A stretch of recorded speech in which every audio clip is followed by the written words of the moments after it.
నమస్కారం. నిరంతరం ప్రయత్నం చేయాలి. అందుకు మన పెద్దలు ఒక మాట చెప్పారు.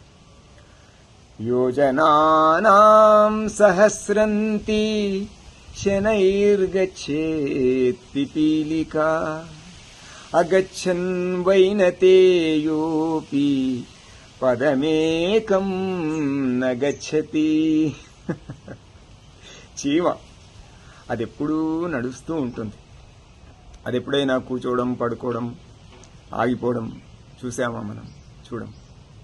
అందుకే చీమలాగా ప్రయత్నించాలి అంటాడు. అది అట్లా నడుస్తూ నడుస్తూ నడుస్తూ యోజనాల దూరం వెళ్ళగలుగుతాడు. కానీ మహావేగంగా వెళ్లే గరుత్మంతుడు కూర్చొని ఉన్నాడు అనుకో, ఎక్కడ కూర్చుంటే అక్కడనే ఉంటాడు.